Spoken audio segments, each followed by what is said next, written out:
Hello, everyone. Welcome to Read Aloud number 12, chapter 11. This one's called Lizzie's Groceries. Lizzie's Groceries. I remember Lina's grandma just died, so that's kind of where we're going to start. Lina spent all that day in Miss Murdo's house, which was just like theirs, only neater. There was one couch and one fat chair covered in fuzzy striped material, and one big table. Only Mrs. Murdo's table wasn't wobbly like theirs.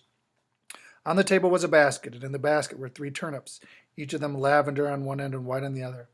Miss Murdo must have put them there, Lina thought, not just because she was going to have them for dinner, but because they were beautiful. Lina sat sideways on the couch with her legs stretched out, and Miss Murdo covered her with a soft gray blanket. "This will keep you warm," she said, tucking it around Lina's legs. Lina didn't really feel cold, but she did feel sad, which was, in a way, the same. The blanket felt good, like someone holding her.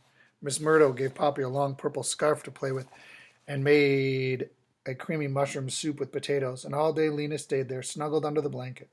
She thought about her grandmother, who had a long and mostly cheerful life. She cried and fell asleep. She woke up and played with Poppy. The day had a strange but comforting feel to it, like the rest between the end of one time and the beginning of another. On the morning of the next day, Lina got up and got ready to go to work. Mrs. Murdo gave her beet tea and spinach hash for breakfast. "The singing's coming up soon," she remarked to Lina as they ate. "Do you know your part?" "Yes," said Lina. "I remember it pretty well from last year." "I rather like this singing," said Miss Murdo. "I love it," Lina said. "I think it's my favorite day of the year." Once a year, the people of a city came together to sing the 3 great songs of Ember. Just thinking of it made Lina feel better. She finished her breakfast and put on her red jacket. "Don't worry about Poppy. I'll take care of her," said Miss Murdo as Lina headed for the door. "When you come back this evening, we'll talk about how to proceed." "Proceed?" said Lina. "Well, you can't live by yourself, just the 2 of you, can you?" "We can't?" "Certainly not," said Miss Murdo sternly. "Who's to take care of Poppy while you go off delivering messages? You must move in here with me. I have an empty bedroom, after all, and quite a nice one. Come and look." She opened the door at the far end of the living room, and Lina peeked in. She had never seen such a beautiful, cozy room. There was a big, lumpy bed covered with a faded blue blanket, and at its head 4 plump pillows. Next to the bed was a chest of drawers with a drawer handle shaped like teardrops, and a mirror attached to the top. The carpets on the floor were all different shades of blue and green, and in the corner was a sturdy square table and a chair with a back like a ladder. "This'll be your room," said Miss Murdo. "Yours and Poppy's. You'll have to share the bed, but it's big enough." "It's lovely," Lina said. "You are so kind, Miss Murdo." "Well," said Miss Murdo briskly, "it's just common sense. You need a place, and I have one. You go on now, and I'll see you this evening." 3 days had passed since Lina and Dune had seen the man in the pipework, so there hadn't been any special announcements. So if the man had discovered a way out of Ember, he was keeping the news to himself. Lina couldn't understand why. As Lina ran through the city with her messages on her first day back to work, it seemed to her that the mood of the people was even gloomier than before. There were long, silent lines at the market, and knots of people gathered in the squares, talking in low voices. Many shops, more each day it seemed, displayed signs in the windows saying closed or open Monday, Tuesday only. Every now and then the lights flickered and people stopped and looked in fright. When the flickering ended, the light stayed lit, people just took a breath and walked on. Lina delivered her messages as usual, but instead she felt strange. Everywhere she ran, she heard the same words like a drumbeat in her mind. Alone in the world, alone in the world. It wasn't exactly true. She had Poppy, she had friends, and she had Miss Murdo, who was somewhere between a friend and a relative. But she felt as if she had suddenly gotten older in the last 3 days. She was sort of a mother herself now. What happened to Poppy was more or less up to her.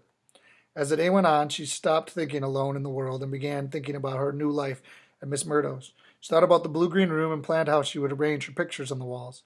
The one she drew with her blue pencil would look especially nice because it would match the color of the rugs.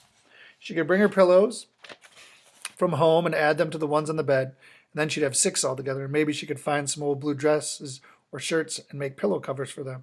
The blue-green room, the orderly apartment, the meals cooked, the blankets tucked in cozily at night, all this gave her a feeling of comfort, almost luxury. She was grateful for Miss Murdo's kindness. "I'm not ready yet to be alone in the world," she thought. Late that afternoon, Lina was given a message to take to Lampley Street. She delivered the message, and as she was coming back onto the street, caught sight of Lizzie coming out the door of the supply depot. Her orange hair was unmistakable. "Lizzie!" Lina called out. Lizzie must not have heard her. She kept on going. Lina called again, "Lizzie, wait!" This time it was clear that Lizzie had heard, but instead of stopping, she walked faster. What's the matter with her? Lina wondered. She ran after her and grabbed the back of her coat. "Lizzie, it's me." Lizzie stopped and turned around. "Oh," she said. Her face was flushed. "It's you. Hi. I thought it was. I didn't realize it was you." She smiled brightly, but there was a distracted look in her eyes. "I was just going home," she said, her arms wrapped around a small bulging sack. "I'll walk with you," said Lina. Oh, said Lizzie. Oh, good. But she didn't look pleased. Lizzie, something sad has happened, Lina said. My grandmother died. Lizzie gave her a quick sideways glance, but she didn't stop walking. That's too bad, she said absently. Poor you. What was wrong with her? Lizzie was ordinarily interested in other people's misfortunes. She could be sincerely sympathetic, too, when she wasn't wrapped up in her own troubles. Lina changed the subject. What's in the sack? She asked. Oh, just some groceries, said Lizzie. I stopped at the market after work. You did? Lina looked confused. She had seen Lizzie not 2 minutes ago leaving the storeroom office. Lizzie didn't answer. She began walking and talking quite fast. It was so busy today at work. Work is so hard, isn't it, Lina? I think work is much harder than school, and not as interesting. You do the same thing every day. I get tired, don't you, running around all day? Lina started to say that she liked running and hardly ever got tired, but Lizzie didn't wait for her to answer. Well, at least there are some good things about it. Guess what, Lina? I have a boyfriend. I met him at work. He really likes me. He says my hair is the exact color of the red-hot burner on a stove. Lina laughed. It's true, Lizzie, she said. You look like your head is on fire. Lizzie laughed, too, and lifted one hand to fluff her hair. She puckered her lips and fluttered her eyelashes. He says I'm as beautiful as a red tomato. They were crossing Torque Square now. It was crowded in the square. People had just left work and were lining up the shops and hurrying along with packages. A cluster of children sat on the pavement playing some sort of a game. Who is this boyfriend? Asked Lina. But just at that moment, Lizzie tripped. She'd been strutting along beautifully, not paying attention to her feet, and at the edge of her shoe caught on an uneven place in the pavement. She staggered and fell, and as she fell, she lost grip of her sack, hit the ground, and toppled sideways, and some cans spilled out.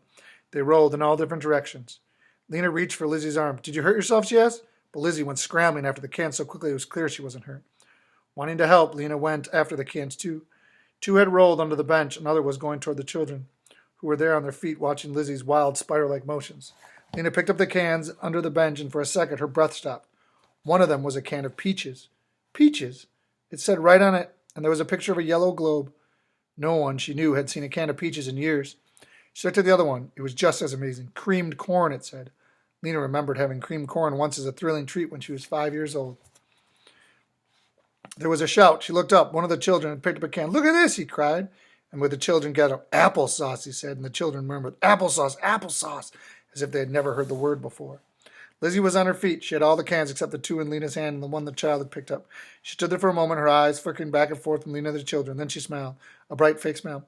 Thank you for helping me, she said. I found these on the back shelf at the market. What a surprise, huh? You can keep those. She waved the back of her hand at the children, waved again at Lina, then took off, holding the sack by its neck, so it hung beside her and banged against her legs. Lina didn't follow her. She walked home, thinking about Lizzie's sack of cans. You simply did not find cans of peaches and applesauce and creamed corn on the back shelves of the market. Lizzie was lying. And if the cans hadn't come from the market, where had they actually come from? There was only one answer. They had come from the storerooms. Somehow Lizzie had gotten them because she worked in the storeroom office. She hadn't paid for them. She had paid for them? I don't know. How much? Or had she taken them without even paying? Mrs. Murdo had cooked a dinner of beet stew for them that night. When Lina showed her the two cans, she gasped in astonishment. Where did you get these? She asked. From her friend, said Lina. And where did your friend get them? Lina shrugged. Actually, I have no idea. Mrs. Murdo frowned slightly, but didn't ask any more questions. She opened the cans, and they had a feast. Creamed corn with their stew and peaches for dessert. It was the best meal Lina had had in a very long time. But her enjoyment of it was tainted just a little by the question of where it had all come from. The next morning, Lina headed for Broad Street before she started delivering a message today. She was going to have a talk with Lizzie. She spied her half a block from the storeroom office. She was sauntering along, looking in the shop windows. A long green scarf was round around her neck. Lina ran up swiftly on her. Lizzie, she said. Lizzie whirled around when she saw Lina. She flinched. She didn't say anything. She just turned around and kept walking. Lina caught hold of one of the end of the green scarf and jerked Lizzie to a halt. Lizzie, she said, stop. What for? Lizzie said. I'm going to work. She tried to pull away, but she didn't get far because Lina had a firm grip on the scarf. Lina spoke in a low voice. There were people all around them, a couple old men leaning against the wall, a group chattering, children just ahead, workers going toward the storerooms, and she didn't want to be overheard. You have to tell me where you got those cans, she said. I told you, I found them on the back shelf of the market. Let go of my scarf. Lizzie tried to wrench the scarf out of Lina's grip, but Lina held on. You didn't, Lina said. No market would just forget about these things like that. Tell me the truth. She gave a yank on the end of the scarf. Stop it, Lizzie reached out and grabbed the handful of Lina's hair. Lina yelped and pulled harder on the scarf, and the two of them scuffled, snatching at each other's hair and coats. They knocked against a woman who snapped at them angrily, and finally they toppled over, sitting down hard on the pavement. Lina was the first one to laugh. It was so much like what they used to do in fun, chasing each other, screaming with laughter. Now here they were again, nearly grown girls sitting in a heap in the pavement. After a moment, Lizzie laughed too. You dope, she said. All right, I'll tell you. I sort of wanted to anyway. Lizzie leaned forward with her elbows on her knees and lowered her voice. Well, it's this, she said. There's a storeroom worker named Looper. He's a carrier. Do you know him? He was 2 classes ahead of us. Looper, Winley? I know who he is, said Lina. I took a message from him on my first day of work. Tall, with thin, skinny neck, big teeth, funny looking. Lizzie looked hurt. Well, I wouldn't describe him that way. I think he's handsome. Lina shrugged. Okay, go on. Looper explores the storerooms. He goes into every room that isn't locked. He wants to know the true situation, Lina. He's not like most workers who just plod along doing their jobs and then go home. He wants to find things out. And what has he found out, Lina asked. He's found out that there's still a little bit left of some rare things, just a few things in the rooms here and there that have been forgotten, Lina. She said there are so many rooms down there. Some of them, way at the edges, are marked empty in the ledger book, and so no one goes in there anymore. But Looper found out that they're not all empty. So he's been taking things, just a few things, and not often. And he's given some to you? Yes, because he likes me, Lizzie smiled a little smile and hugged her arms together. I see, Lina thought. She feels that way about Looper. But Looper's stealing, said Lina. And Lizzie, he isn't just stealing things from you. He has a store. He steals things and sells them for huge prices. He does not, says Lizzie, but she looked worried. He does, I know, because I bought something from him just a few weeks ago. He has a whole box of colored pencils, Lizzie scowled. He never gave me any colored pencils. He shouldn't be giving you anything or selling things. Don't you think everyone should know about the food he found? No, Lizzie cried. Because listen, if there's only 1 can of peaches left, only 1 person gets to have it, right? So why should everyone know? They just end up fighting over it. What good would that be? Lizzie reached out and put a hand on Lina's knee. Listen, she said. I'll ask Looper to find some good stuff for you, too. I know he will, if I ask him. Before she had time to think, Lina heard herself saying, well, what kind of good stuff? Lizzie's eyes gleamed. There's 2 packages of colored paper, he told me, and some cough medicine, and there's 3 pairs of girls' shoes. It was a treasure. Colored paper and cough medicine to cure sickness and shoes. She hadn't had new ones for almost 2 years. Lina's heart raced. What Lizzie said was true. If everyone knew there were still a few wonderful things in the storerooms, people would fight each other trying to get them. But if no one knew, what difference would it make if she had colored paper or the shoes? She suddenly wanted those things so badly she felt weak. A picture arose in her mind's eye, the shelves at Miss Murdo's house stocked with good things, and the 3 of them happier and safer than other people. Lizzie leaned closer and lowered her voice. Looper found a can of pineapple. I was going to split it with him, but I'll give you a bite if you promise not to tell. Pineapple. That delectable long-lost thing that her grandmother had told her about. Was there anything wrong with having a bite of it, just to see what it was like? I've already tasted peaches, applesauce, and a thing called fruit cocktail, said Lizzie. And prunes and cream corn and cranberry sauce and asparagus. All that? Lina was astonished. Then there's a lot of special things like that still. No, said Lizzie. Not a lot. In fact, we finished all those. You and Looper? Lizzie nodded, smiling smugly. Looper says it's all going to be gone soon anyway. Why not live as well as we can right now? But Lizzie, why should you get all that? Why not other people? Because we found it, because we can get at it. Well, I don't think that's fair, said Lina. Lizzie spoke as if she were talking to a not very bright child. You can have some too. That's what I'm telling you. There are still a few good things left. But that wasn't the unfairness Lina was thinking of. It was just 2 people were getting things that everyone would have wanted. She couldn't think how it should have been done. You couldn't divide a can of applesauce evenly among all the people in the city. Still, something was wrong with grabbing the good things just because you could. It seemed not only unfair to everyone else, but bad for the person who was doing it, somehow. She remembered the hunger she'd felt when Looper showed her the colored pencils. It wasn't a pleasant feeling. She didn't want to want things like that. She stood up. I don't want anything from Looper. Lizzie shrugged. Okay, she said, but there was a look of dismay on her small pale face. Well, I guess too bad for you. Thanks anyway, said Lina, and she set off across Toric Square, walking fast at first, and then breaking into a run.